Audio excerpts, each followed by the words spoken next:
Y pues quiero comenzar por compartir con ustedes un relato que encontré y que muy bien puede usarse como referencia a esta exhortación que el apóstol Pablo le está haciendo a los Gálatas, ¿verdad?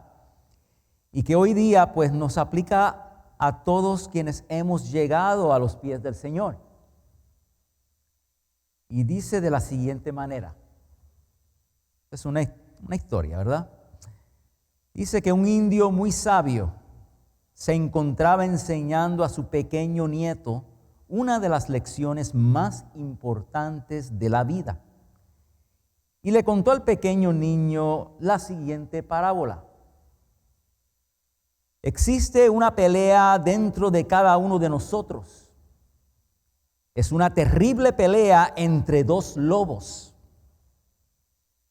Un lobo es malo y se distingue por su furia, su rabia, su envidia, remordimiento, avaricia, arrogancia, autocompasión, resentimiento, mentiras, falso orgullo, superioridad y ego.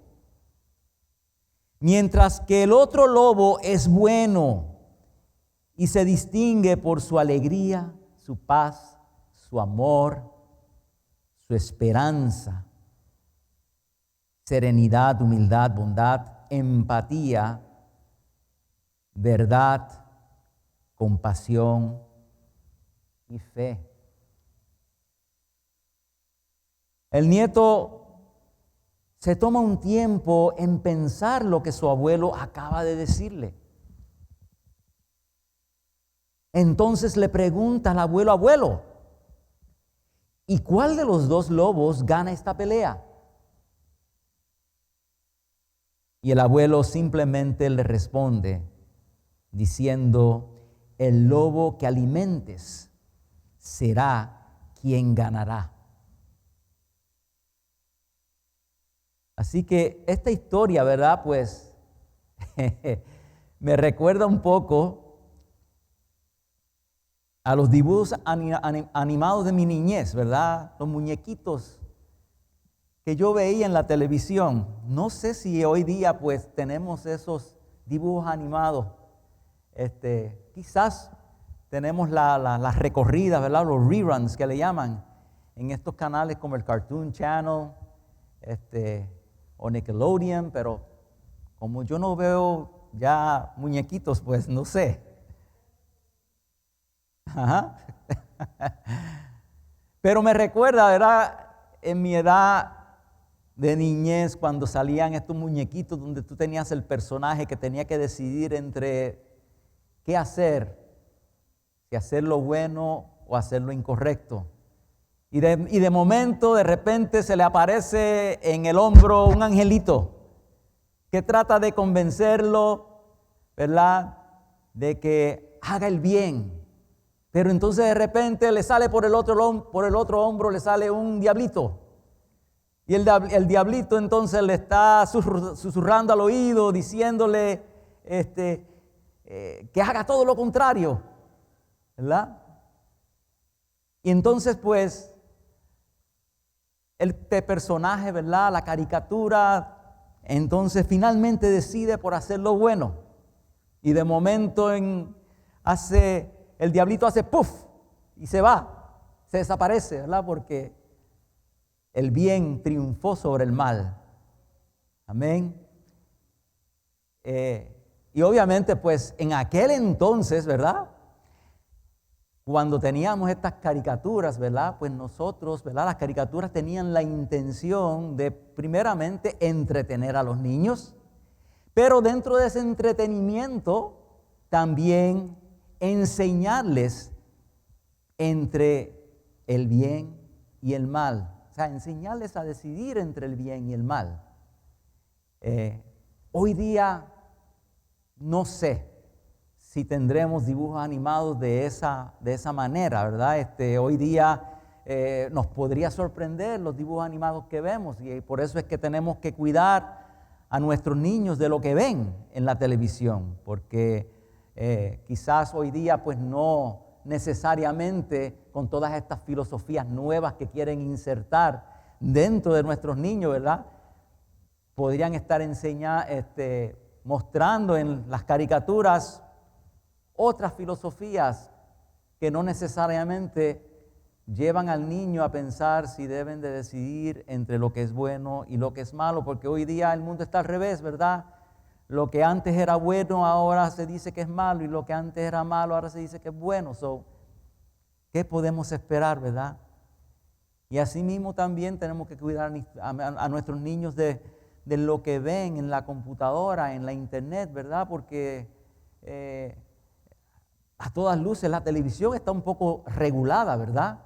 Pero hemos visto, ¿verdad?, cómo la internet no está regulada y hay barbaridades de cosas que salen ahí, ¿verdad? Y bendito, si no estamos cuidando, viendo ese cerco para nuestros niños, pues nuestros niños están expuestos a cosas que no deben de estar viendo. Pero más bien, ¿verdad?, esta historia, ¿verdad?, volviendo a nuestro tema, ¿verdad?, pues me recuerda a esos dibujos animados donde teníamos el diablito por un lado y el angelito por el otro, ¿verdad? Y siempre triunfaba el angelito.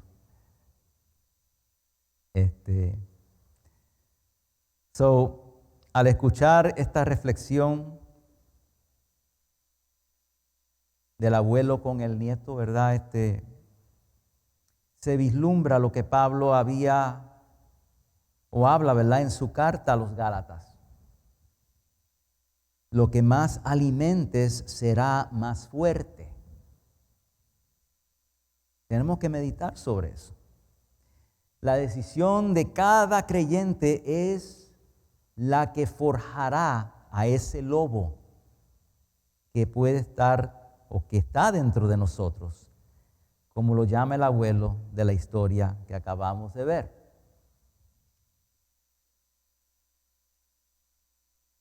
Y esto nos lleva a ver que hay solo dos opciones que podemos escoger.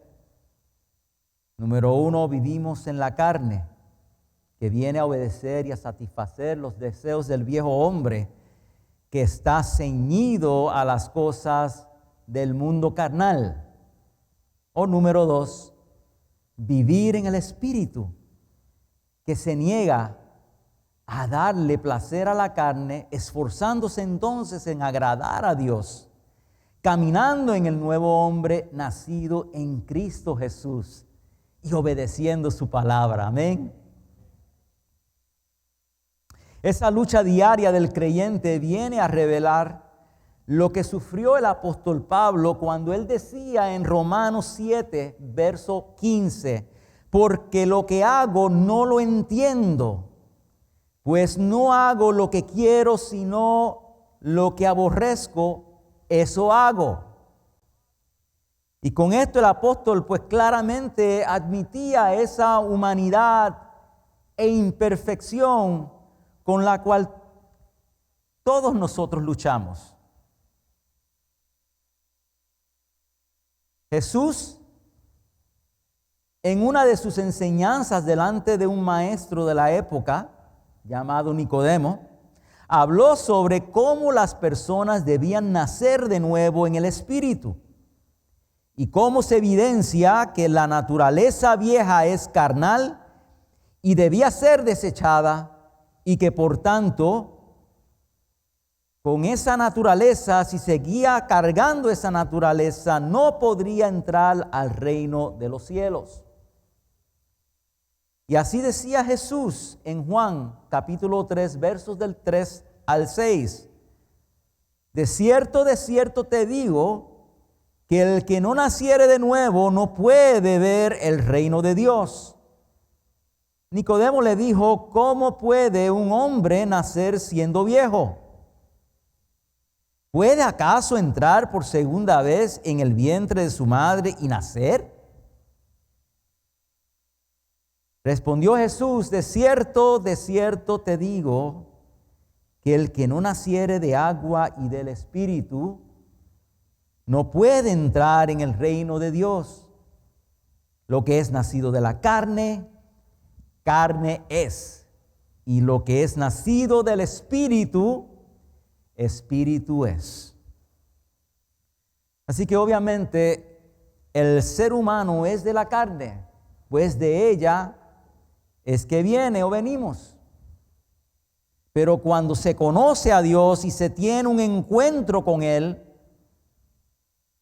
la vida carnal pasa a un segundo plano. Y lo espiritual es lo primero para el creyente. Y se recibe esa nueva naturaleza que se encuentra en Cristo Jesús y solamente en Cristo Jesús.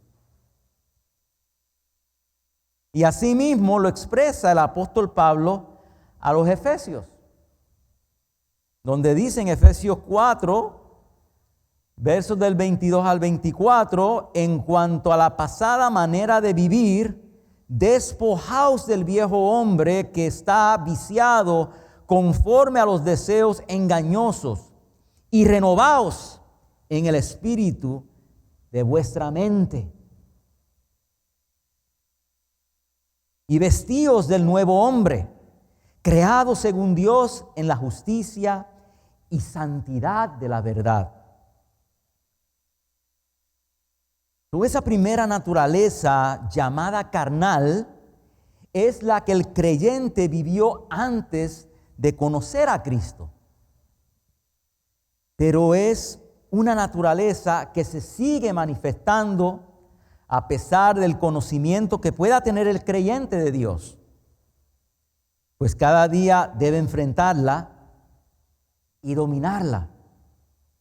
Y el apóstol Pablo así lo recalca en sus escritos.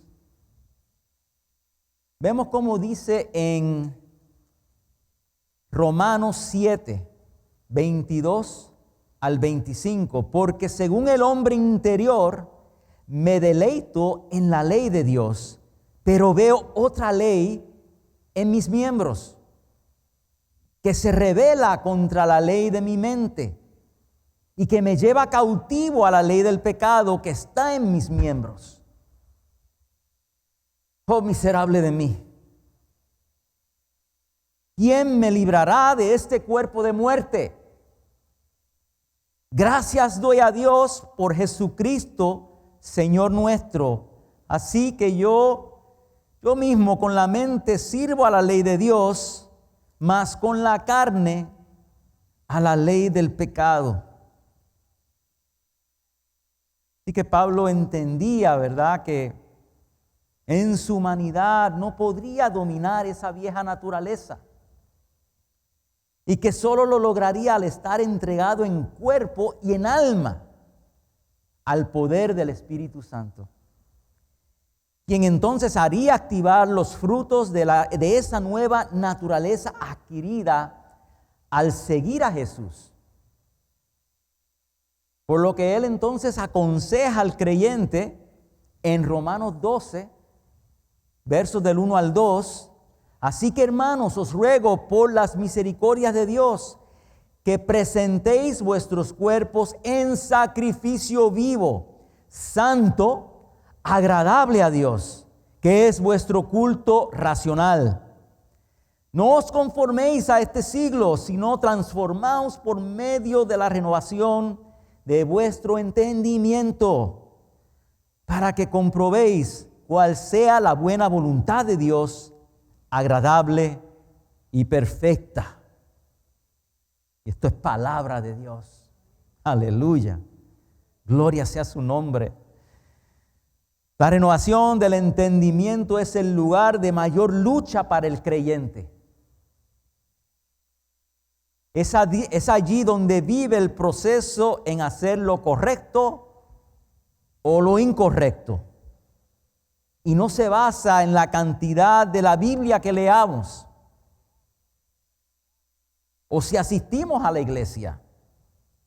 Más bien es la convicción que tenemos nosotros como creyentes en que Dios es real y nos disponemos a guardarlo en nuestro diario vivir. En otras palabras, que sea parte de nuestro diario vivir desde que despertamos en la mañana hasta que nos acostamos a descansar. En la vida del creyente se hace evidente los frutos de cuál naturaleza va ganando. Y el apóstol Pablo, pues en su carta a los Gálatas, especifica esas cualidades que gobiernan la carne y las que se rigen por el Espíritu. Si vamos a Gálatas capítulo 5, versos del 19 al 23, dice: y manifiestas son las obras de la carne, que son el adulterio, fornicación, inmundicia, lascivia, idolatría, hechicerías, enemistades, pleitos, celos, iras, contiendas, disensiones, herejías, envidias, homicidios, borracheras, orgías y cosas semejantes a estas, acerca de las cuales os amonesto, como ya os lo he dicho antes, que los que practican tales cosas no heredarán el reino de Dios. Pero entonces aquí viene lo bueno, cuando él dice que más el fruto del Espíritu es amor, es gozo, es paz, paciencia, benignidad, bondad, fe, mansedumbre, templanza. Contra tales cosas no hay ley.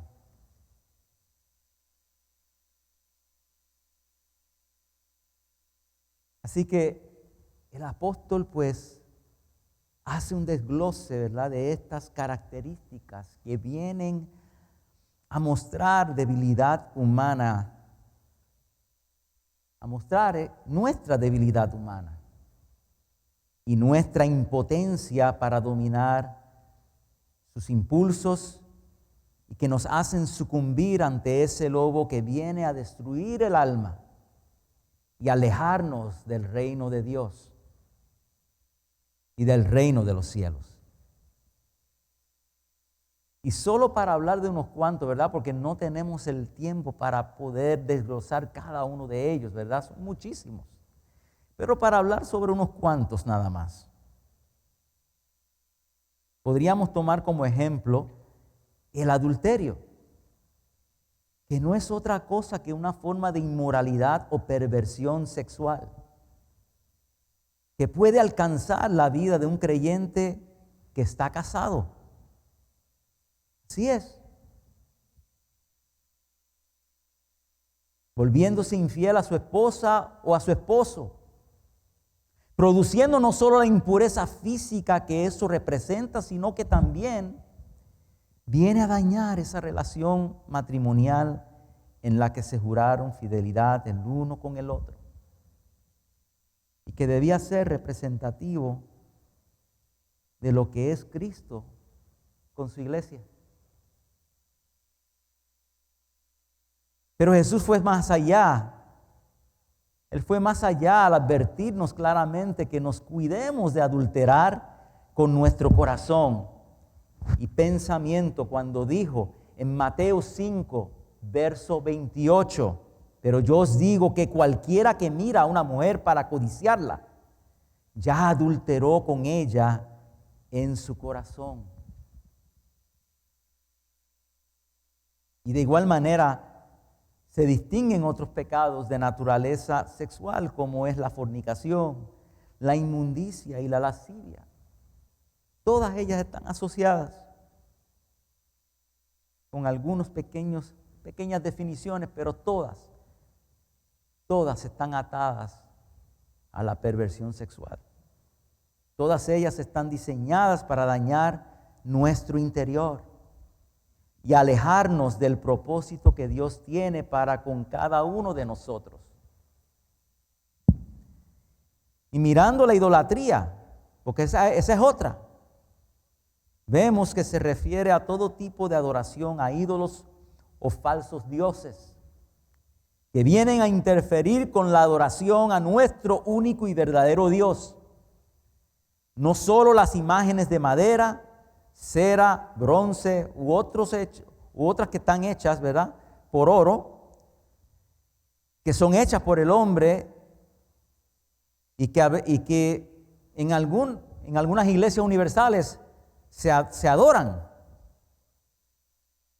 En algunos santuarios las tienen para adorarlas. Son promovedores entonces de la idolatría. Y no solamente eso, sino que todo eso le está quitando el primer lugar a Dios. Pero también hay otras cosas que nos quitan el primer lugar a Dios, ¿verdad? Hay otros tipos de idolatría, como el dinero, la idolatría al dinero, al trabajo, a una pareja, una familia. Y podemos añadir otras cosas, ¿verdad? Deportes, donde a veces pues anteponemos eso por encima de nuestro Señor.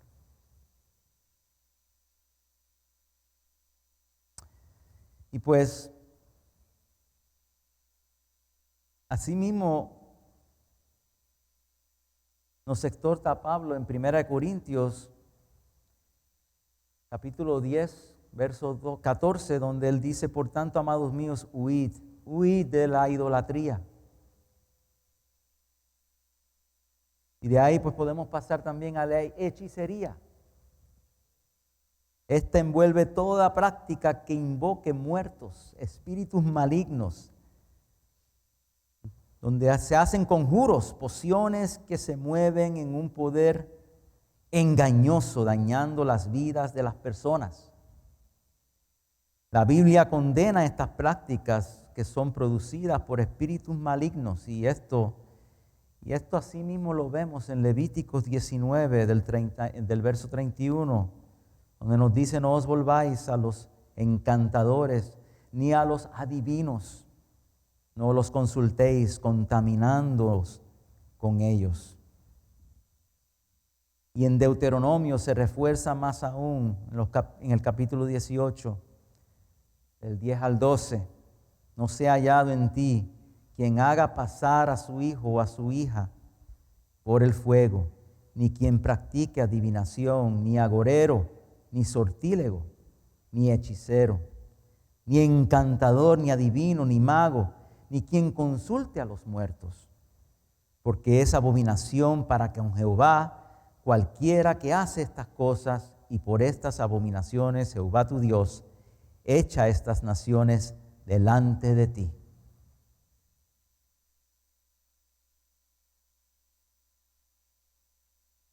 Si vamos un poquito más adelante, podríamos hablar de las enemistades, que es cuando no hay amor hacia las personas, donde lo que hay es odio en sus corazones por situaciones que se hayan vivido, incumpliendo el mandato que Jesús nos da en Mateo 5, verso 44, donde Él nos dice: pero yo os digo, amad a vuestros enemigos, bendecid a los que os maldicen, haced bien a los que os aborrecen, y orad por los que os ultrajan y os persiguen. Y qué difícil este mandato, ¿verdad? Nuestro pastor ha hablado sobre eso en algunas prédicas anteriormente. Qué difícil, ¿verdad? Nuestra naturaleza humana como que no nos lleva, no nos motiva a poder hacer esto. Necesitamos entonces, y ahí es donde reconocemos, ¿verdad?, que tiene que ser más allá de esta carne nuestra. Tiene que haber un apoderamiento de parte del Espíritu Santo en nosotros para nosotros poder seguir este mandato de Jesús. Los homicidios se describen, ¿verdad?, como la acción de ocasionar la muerte a alguna persona por diversas causas. De manera física, puede ser de manera física, ¿verdad?, pero también puede ser de manera emocional, violando el mandato de Dios y sacándose él o ella misma o Él mismo, del reino de los cielos. Porque así dice la palabra en Primera de Juan, capítulo 3, verso 15. Todo aquel que aborrece a su hermano es homicida. Y sabéis que ningún homicida tiene vida eterna permanente en él. Así que estas son algunas de todas las cosas que se mencionan en Gálatas 5 y que en definitiva alejan al creyente de la presencia de Dios.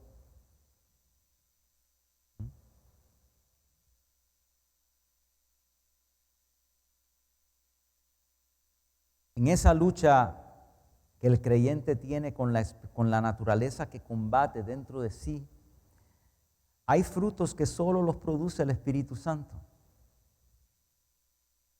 y que podemos dar fe de ello. Y que las personas obtienen cuando su alma es purificada. Y el nuevo hombre que está en ese proceso de crecimiento va dejando atrás las viejas cosas.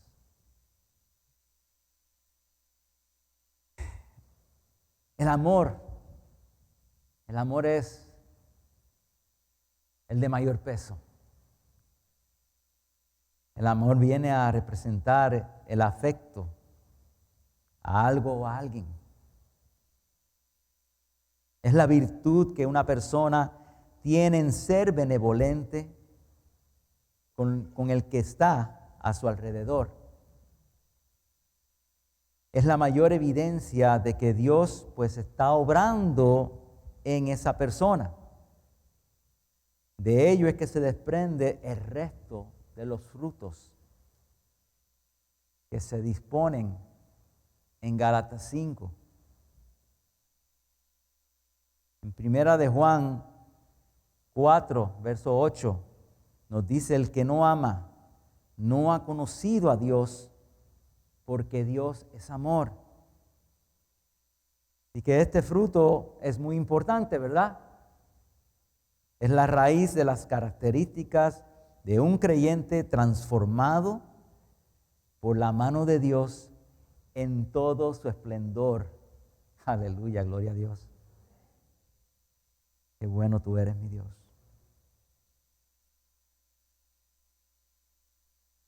En 1 Corintios 13, del 4 al 7, podemos ver, ¿verdad?, cómo nos describe el apóstol Pablo el amor, que es sufrido, que es benigno. El amor no tiene envidia. El amor no es jactancioso, no se envanece, no hace nada indebido, no busca lo suyo, no se irrita, no guarda rencor, no se goza de la injusticia, mas se goza de la verdad. Todo lo sufre, todo lo cree, todo lo espera, todo lo soporta. Así como hacemos todos nosotros entre nosotros, ¿verdad? Amén. Yo le doy la gloria a Dios por nuestra congregación, porque de verdad que somos una iglesia amorosa. No lo podemos dar, lo podemos decir, no con orgullo, pero con agradecimiento. Amén. Y en Romanos 13, del 10, ¿verdad?, nos dice en el verso 10, así que el cumplimiento de la ley es el amor. Porque antes, ¿verdad?, antes de que Jesús llegara a este mundo, el pueblo de Dios se tenía que regir por la ley de Moisés. Nadie la podía cumplir. El único que pudo cumplirla en su totalidad y a cabalidad fue Jesús, porque Él sí era perfecto. Y Él nos libró de esa ley. Se dio en la cruz, derramó su sangre por nosotros, para que se rasgara el velo, tuviéramos acceso directo a nuestro Dios. Y Él, a cambio, nos pide, ¿verdad?, y nos da un nuevo mandato. Y ese nuevo mandato es que nos amemos los unos a los otros, que amemos a Dios sobre todas las cosas, ¿verdad? Amén. Pues eso es lo que necesitamos guardar bien profundamente en nuestros corazones. Y pues, ¿qué podemos decir sobre el gozo? Esta representa, ¿verdad?, la alegría o estar lleno de regocijo, donde lo envuelve una constante sonrisa, ¿verdad? Y todos sonrimos, ¿verdad? Amén. Y en el cual incluye a las personas en todo su entorno, ¿verdad? Rebosando el agrado de vivir en la voluntad de Dios y nos contagiamos los unos con los otros, ¿verdad? Y profesamos ese amor por cada uno, esa preocupación, ese trato increíble de hermandad, ¿verdad? De familia en Cristo. Y así vemos también cómo la paz, la paciencia, la benignidad, la bondad, la fe, la mansedumbre y la templanza reúnen todos los elementos que distinguen la vida de un cristiano. Y quien está madurando en su relación con nuestro Señor, todas estas cualidades entonces empiezan a aflorar cuando empezamos a madurar en nuestra relación con el Señor. El desarrollo de cada uno de estos frutos es la prueba tangible del dominio del Espíritu Santo en la vida del creyente, donde lo espiritual entonces hace que las pasiones y los impulsos de ese viejo hombre se acaben, trayendo entonces ese crecimiento, esa formación del nuevo hombre nacido en Cristo Jesús.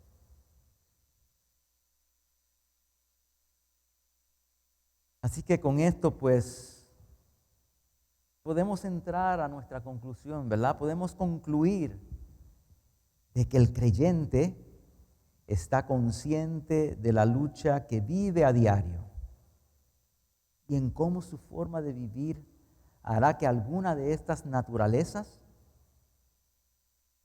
sobresalgan ante la otra, arrojando sus consecuencias, ¿verdad?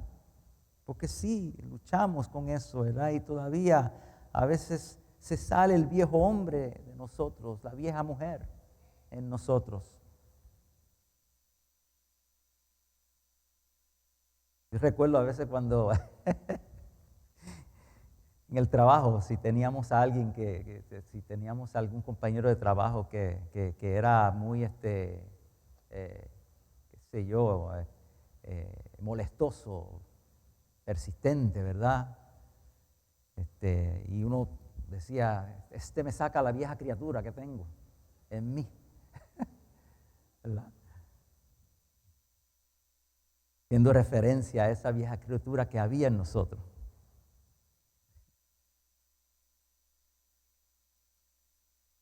Y pues podemos decir, ¿verdad?, que tenemos esa lucha constante a diario y en cómo su forma de vivir hará que alguna de estas naturalezas sobresalgan ante la otra, arrojando sus consecuencias y que inclusive pueden ser la condenación o la salvación eterna para nosotros.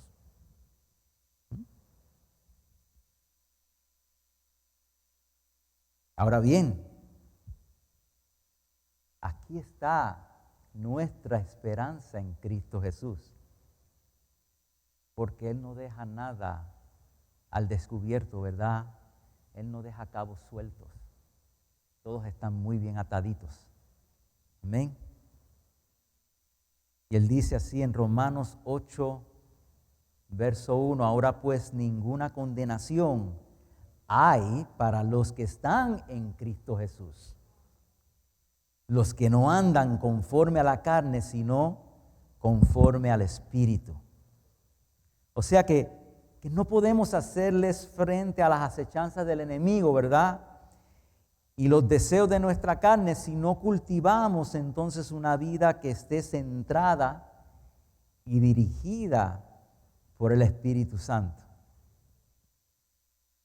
En Romanos 6, verso 23 dice, porque la paga del pecado es muerte, mas la dádiva de Dios es vida eterna en Cristo Jesús, Señor nuestro. Y esto lo que nos dice es que el creyente debe alimentar el espíritu a través de la oración.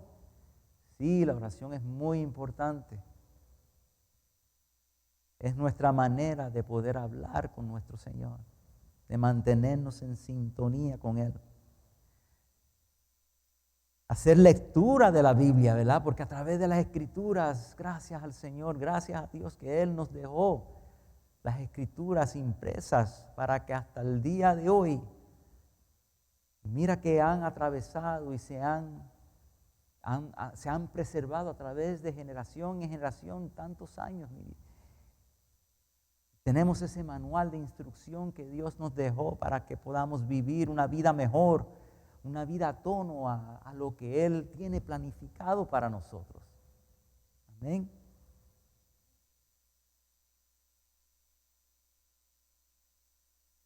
Y pues a eso también le tenemos que sumar los ayunos, las vigilias, dando paso al gobierno del Espíritu Santo que lo hará ver con claridad lo que le conviene a su vida, destruyendo toda fuerza externa e interna que quiere hacerle caer en pecado o insistir en el pecado. Y si por el contrario, ¿verdad? El creyente no hiciera eso, ¿verdad? Si por el contrario el creyente hace un esfuerzo humano en cambiar su estilo de vida sin buscar cómo cultivar su parte espiritual, bendito, lo siento, pero fracasará malamente en su esfuerzo y en su intento. Pues solo cuando una persona se deja dirigir por el Espíritu Santo es cuando obtendrá la victoria. Amén. Solamente con el Espíritu Santo es que podemos obtener la victoria. Y eso es a diario. En Primera de Juan, capítulo 5, versos del 4 al 5, ¿verdad? Dice, porque todo lo que es nacido de Dios vence al mundo. Y esta es la victoria que ha vencido al mundo, nuestra fe. ¿Quién es el que vence al mundo? Sino el que cree que Jesús es el Hijo de Dios. Amén. Y así el apóstol Pablo, pues a través de su carta a los Gálatas, explica la verdadera lucha que tiene el creyente.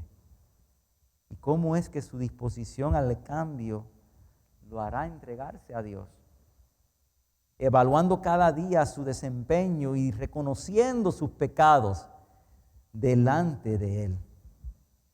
En 1 Juan, capítulo 1, verso 9, dice que si confesamos nuestros pecados, Él es fiel y justo para perdonar nuestros pecados y limpiarnos de toda maldad. Para eso fue que Él vino a este mundo, para salvarnos, para que seamos limpiados de nuestra maldad, de nuestra inconcupiscencia.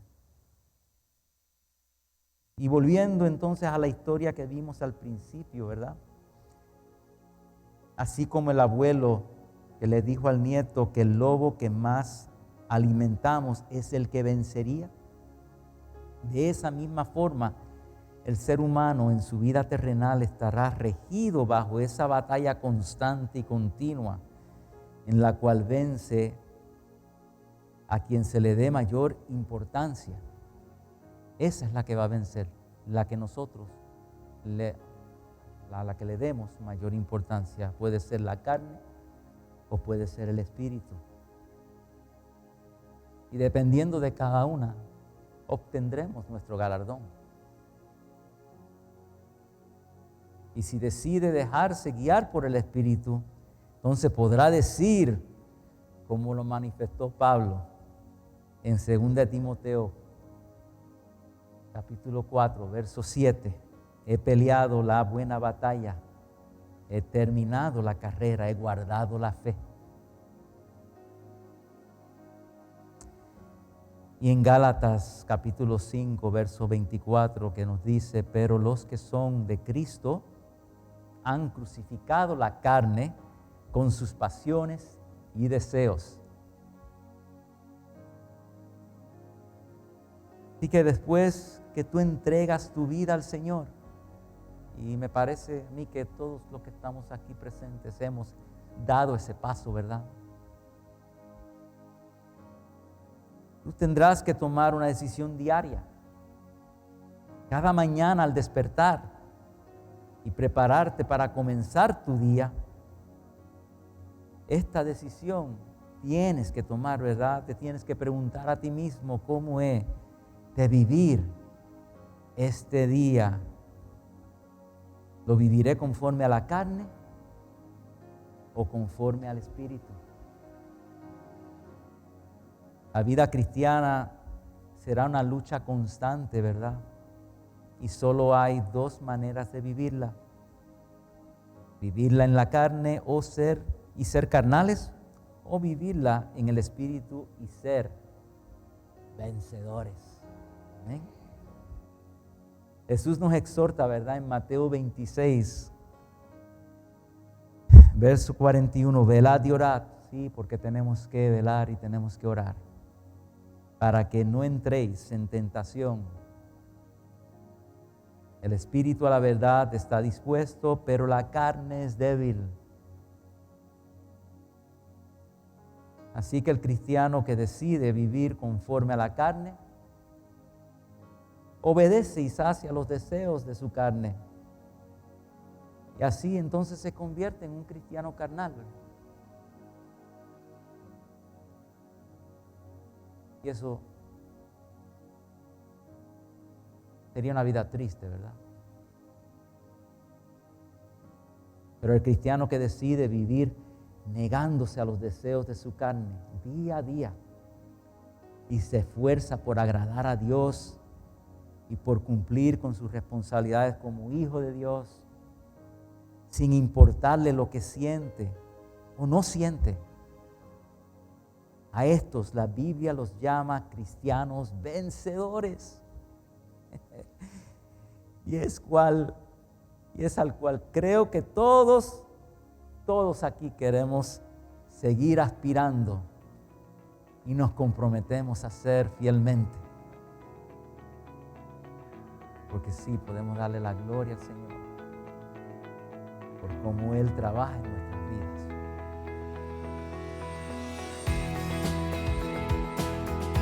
Saludos, les habla el pastor Manny. Agradecemos mucho por su sintonía. Para nosotros es de gran bendición. Si a usted le gustó el mensaje de hoy, tenemos la opción de que usted lo puede bajar a su computadora, compartirlo con otros.